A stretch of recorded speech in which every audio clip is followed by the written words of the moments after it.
Hi. സാധാരണ നമ്മൾ സംസാരിക്കുമ്പോൾ വേറൊരാളുടെ അഭിപ്രായം കോട്ട് ചെയ്തുകൊണ്ട്, ഫോർ എക്സാമ്പിൾ, ഡോക്ടറുടെ അഭിപ്രായത്തിൽ ആ സർജറി മാറ്റിവെക്കുന്നത് കൊണ്ട് ഒരു പ്രശ്നവുമില്ല, അവളുടെ അഭിപ്രായത്തിൽ ആ സ്ഥലം അത്ര നല്ലതല്ല, ഇങ്ങനെയൊക്കെ നമ്മൾ പറയാറില്ലേ. പിന്നെ സാധാരണ നമ്മൾ പല ഓഫീസിലും ചെല്ലുമ്പോൾ ഒരു ടാക്സൊക്കെ അടയ്ക്കേണ്ട സമയത്തോ മറ്റോ നമ്മളൊരു ഓഫീസിൽ കയറി ചെല്ലും, ഇവിടുത്തെ റെക്കോർഡ്സ് പ്രകാരം നിങ്ങൾ ടാക്സ് പേ ചെയ്തിട്ടില്ല, ഇവിടുത്തെ റെക്കോർഡ്സ് പ്രകാരം അങ്ങനെയൊക്കെ പറയേണ്ടി വരുമ്പോൾ നമുക്ക് ഇംഗ്ലീഷിൽ അതെങ്ങനെയാണ് പറയുക? ഇംഗ്ലീഷിൽ അതിന് അത്തരം സന്ദർഭങ്ങളിൽ ഉപയോഗിക്കാൻ പറ്റിയ ഒരു ഇംഗ്ലീഷ് പ്രെപ്പോസിഷൻ ഉണ്ട്, അക്കോർഡിംഗ് ടു. ഇന്ന് നമ്മൾ പഠിക്കുന്നത് അക്കോർഡിംഗ് ടു. അതിൻ്റെ ഒരു 3 ഡിഫറൻറ്റ് മീനിങ്സ്, പിന്നെ അത് എങ്ങനെ യൂസ് ചെയ്യുന്നു എന്നതാണ്.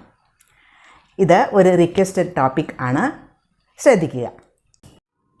First use, to indicate the source of information. എന്താണ് സോഴ്സ് ഓഫ് ഇൻഫർമേഷൻ? എവിടെ നിന്നാണ് നമുക്ക് ആ വിവരം കിട്ടിയത്? ഫോർ എക്സാമ്പിൾ, ജോൺ പറഞ്ഞ ഒരു കാര്യമാണെങ്കിൽ അക്കോർഡിംഗ് ടു ജോൺ, ജോൺ പറഞ്ഞതനുസരിച്ച്. എൻ്റെ ബെസ്റ്റ് ഫ്രണ്ട് പറഞ്ഞതനുസരിച്ച്, according to my best friend. Doctor പറഞ്ഞതനുസരിച്ച്, according to the doctor. News പേപ്പറിൽ പറയുന്നതനുസരിച്ച്, according to the newspaper. Weather report അനുസരിച്ച്, കാലാവസ്ഥയിൽ നമ്മൾ പല റിപ്പോർട്ട്സ് കാണാറുണ്ട്, ആ കാലാവസ്ഥ റിപ്പോർട്ട് അനുസരിച്ച്, according to the weather reports. ഇങ്ങനെ അക്കോർഡിംഗ് ടു ആ ഒരു സോഴ്സ് ഓഫ് ഇൻഫർമേഷൻ്റെ മുൻപിൽ അക്കോർഡിംഗ് ടു എന്ന് വയ്ക്കുക. അപ്പോൾ അക്കോർഡിംഗ് ടു കഴിഞ്ഞിട്ട് വരുന്നത് ഒരു നൗൺ അല്ലെങ്കിൽ നൗൺ ഫ്രേസ് ആയിരിക്കും.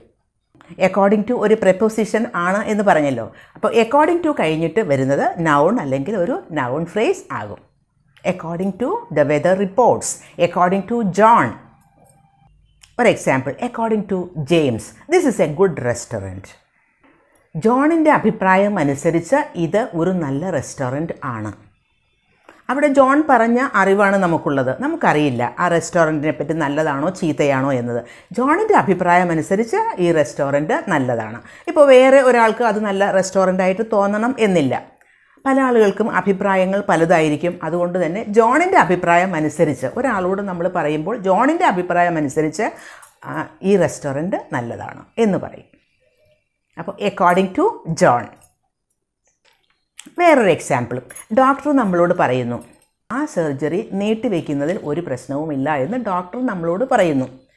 അപ്പോൾ നമ്മൾ ഈ ഒരു ഇൻഫർമേഷൻ, ഈ ഒരു വിവരം വേറൊരാളോട് പറയുമ്പോൾ ഡോക്ടറുടെ അഭിപ്രായം അനുസരിച്ച് എന്നല്ലേ പറയുക.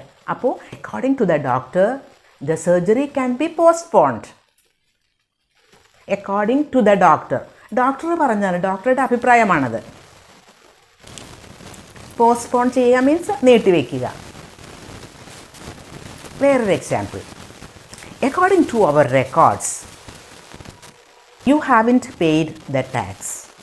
അതായത് സാധാരണ ഓഫീസുകളിൽ ഒരു ടാക്സ് പേ ചെയ്യേണ്ട സ്ഥലത്തോ മറ്റോ ചെല്ലുമ്പോൾ നമുക്ക് കിട്ടുന്ന ഇൻഫർമേഷൻ ചിലപ്പോൾ അവിടുത്തെ റെക്കോർഡ്സ് പ്രകാരം നമ്മൾ ടാക്സ് പേ ചെയ്തിട്ടില്ല എന്നതാവും. According to our records, records എന്ന് പറയുന്നത് അവിടെയുള്ള ഡോക്യുമെൻറ്റ്സ് അല്ലെങ്കിൽ അവിടെയുള്ള ഫയൽസ് അനുസരിച്ച്, അക്കോർഡിംഗ് ടു അവർ റെക്കോർഡ്സ്. വേറൊരു example, according to this article unemployment rate is going up.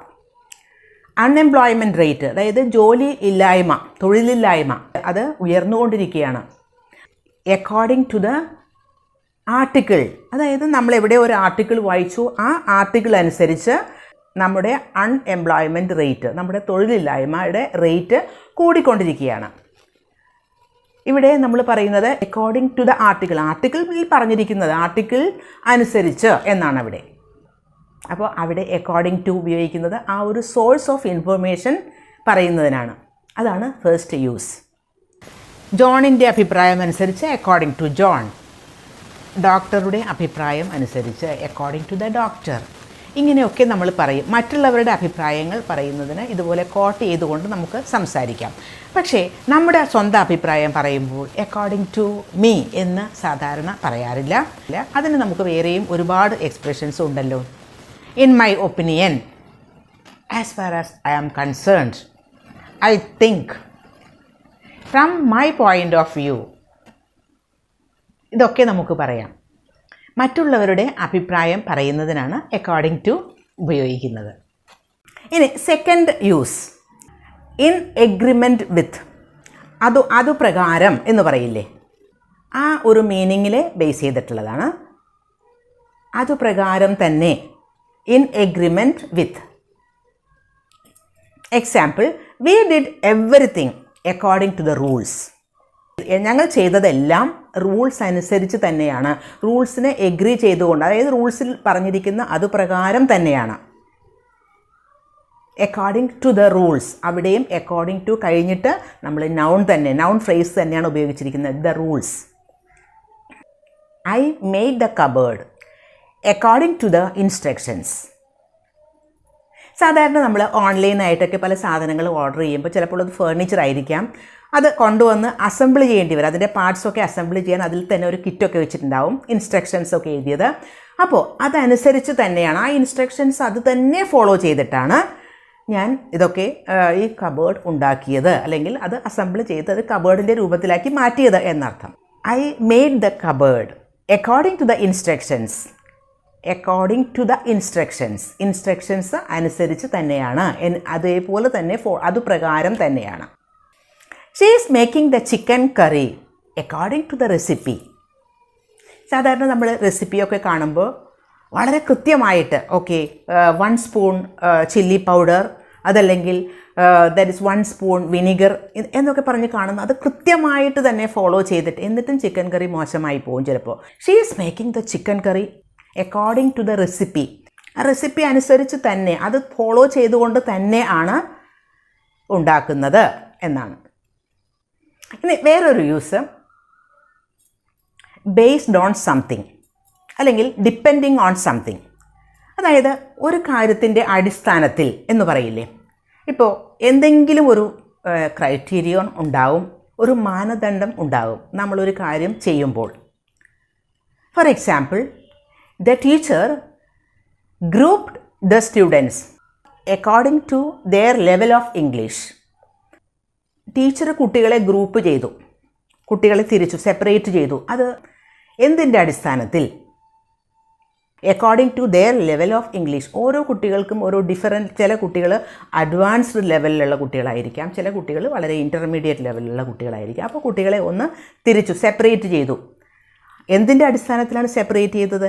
According to their level of English. വേറൊരു example, we allot ranks according to the marks. Mark അനുസരിച്ച്, according to the mark അനുസരിച്ചിട്ടാണ് ranks allot ചെയ്യാറുള്ളത്. We pay tax according to our income. We pay tax according to our income. നമ്മുടെ income അനുസരിച്ചിട്ടാണ്, നമ്മുടെ ഇൻകത്തിനെ base ചെയ്തിട്ടാണ് നമ്മൾ tax pay ചെയ്യാറുള്ളത്. അപ്പോൾ according to the income, according to our income. അപ്പോൾ അവിടെയും അവർ ഇൻകം എന്നുള്ളത് ഒരു നൗൺ ഫ്രേസ് ആണ്. We fix salaries according to the experience. Experience, പരിചയസമ്പന്നത. സാലറി എത്രയാണെന്ന് തീരുമാനിക്കുന്നത്, സാലറി എക്സ്പീരിയൻസിൻ്റെ അടിസ്ഥാനത്തിലാണ്. According to the experience. ഇനി നമുക്ക് അക്കോർഡിംഗ് ടു എന്ന പ്രപ്പോസിഷനുമായി ബന്ധപ്പെട്ട് വരുന്ന ഒരു എക്സ്പ്രഷൻ നോക്കാം. Go according to plan. Plan അനുസരിച്ച്, നമ്മൾ മുൻകൂട്ടി നിശ്ചയിച്ച പ്ലാൻ അനുസരിച്ച് തന്നെ പോകുന്നു എന്ന് പറയുന്നതിനാണ് ഗോ അക്കോർഡിംഗ് ടു പ്ലാൻ എന്ന് പറയുന്നത്. ഒരു കാര്യം നമ്മൾ തീരുമാനിച്ചതുപോലെ തന്നെ, നമ്മൾ പ്ലാൻ ചെയ്തതുപോലെ തന്നെ പോകുക, അതാണ് go according to plan. The meeting is going according to plan എന്ന് പറഞ്ഞാൽ ആ മീറ്റിംഗ് നമ്മൾ വിചാരിച്ചതുപോലെ തന്നെ അത് നടക്കുന്നു. ഇനി അതൊരു നെഗറ്റീവ് സെൻസിലും നമുക്ക് ഉപയോഗിക്കാം. ഫോർ എക്സാമ്പിൾ, നമ്മളൊരു ഇൻ്റർവ്യൂവിന് അറ്റൻഡ് ചെയ്തു. അപ്പോൾ അവിടെ ചെന്നപ്പോൾ നമുക്ക് ഇൻ്റർവ്യൂവിന് കുറേ പ്രിപ്പയർ ചെയ്തിട്ടാണ് പോയത് ക്വസ്റ്റ്യൻസൊക്കെ. പക്ഷേ അവിടെ ചെന്നപ്പോൾ വേറെ ഡിഫറെൻറ്റ് ക്വസ്റ്റ്യൻസൊക്കെയാണ് ചോദിച്ചത്. അപ്പോൾ ഇൻ്റർവ്യൂ എങ്ങനെയുണ്ടായിരുന്നു എന്ന് അപ്പോൾ നമുക്ക് പറയാം, it didn't go according to plan. അത് പ്ലാൻ ചെയ്ത പോലെ ഒന്നും ശരിയായില്ല. അപ്പോൾ ഇന്നത്തെ ടോപ്പിക് അക്കോർഡിംഗ് ടു, അതിൻ്റെ ഒരു ഉപയോഗം മനസ്സിലായിട്ടുണ്ടാവുമല്ലോ. അപ്പോൾ കമൻറ്റ് ബോക്സിൽ ഒരു സെൻറ്റൻസ് എങ്കിലും എഴുതണം കേട്ടോ.